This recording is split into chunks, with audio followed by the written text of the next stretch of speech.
En conclusion, quels conseils donneriez-vous aux CMO pour moderniser, réenchanter, transformer leurs fonctions ? Transformer, je ne sais pas si l'objectif en tant que tel est de le transformer, mais très certainement, effectivement, il s'agit, comme d'ailleurs pour beaucoup de fonctions, de suivre et de comprendre les tendances marché, les tendances effectivement organisationnelles, structurelles, culturelles au sein même de l'entreprise. Et donc il me semble que plus que jamais, le maître mot est l'agilité, être capable de remettre en cause l'idée de la veille qui ne serait plus forcément efficace le lendemain.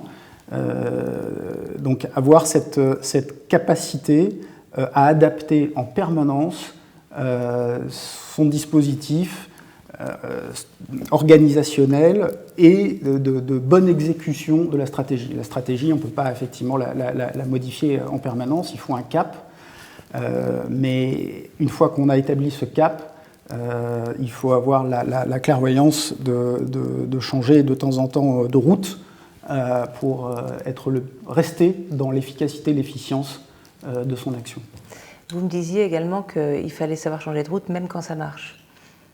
Oui, parce que le marché est ainsi fait que, cherchant à produire la bonne expérience et la meilleure expérience, et avec la dimension émotionnelle dont on parlait, je crois qu'il semble admis que la bonne idée ne sera pas la bonne idée éternellement. D'abord parce que quand on a une bonne idée, on est généralement rejoint par sa compétition, et puis parce que cette bonne idée destinée à une clientèle, de plus en plus, effectivement, les clients recherchent de la nouveauté et se lasseraient de messages systématiques, de façons d'être engagé systématiques. Voilà, donc c'est une réinvention en permanence qui doit à la fois prendre en compte la modernité technologique, les nouvelles facilités, mais aussi le fait qu'il y a une forme de mode et d'appétence changeante dans l'esprit des consommateurs. Je pense que le directeur marketing ne doit pas se laisser marcher dessus, au sens où on a vu une floraison de nouveaux titres arriver. Responsable de l'expérience client, Chief Client Officer, Chief Customer Officer, Chief Digital Officer, particulièrement en France. Au final, c'est le directeur marketing qui est l'ambassadeur du client, c'est la voix du client et c'est le chef d'orchestre de l'expérience client. Donc tout ça, il faut le mettre en œuvre, et pour le mettre en œuvre, ça suppose effectivement des responsabilités accrues, donc il faut avoir une certaine ambition pour pouvoir réaliser ça, et ça suppose de rester vraiment à l'écoute du client. Ça paraît évident, mais on a tendance trop souvent, avec les moyens dont on dispose, à regarder le client à travers un prisme technologique ou un prisme d'indicateurs, de chiffres. Et il y a une petite anecdote que je trouve assez rigolote mais assez emblématique. Capital One, qui est un acteur des services financiers en Angleterre, dans les équipes marketing, ils ont un petit post-it dans le département marketing pour se rappeler le nombre de jours où ils n'ont pas vu un client pour de vrai.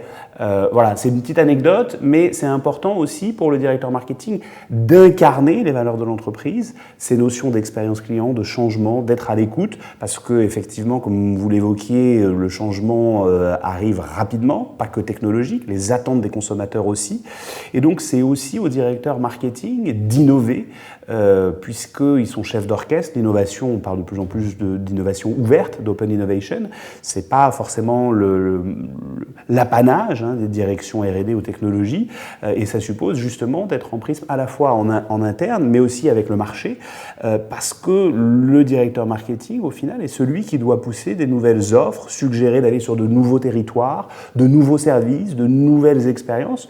Si elles sont au service du client, c'est ça qui fera vraiment la différence et qui fait que le directeur marketing se doit, et j'insiste, et je terminerai là-dessus, d'être le chef d'orchestre de l'expérience client. Alors, un petit mantra peut-être que vous affichez devant votre bureau, vous avez parlé du post-it, quelle pourrait être la devise du CMO ?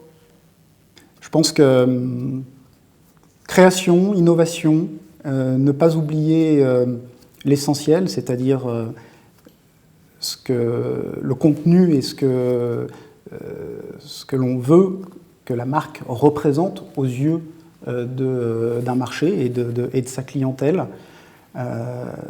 Tout le reste n'est que mise en œuvre, orchestration, mise en œuvre, exécution.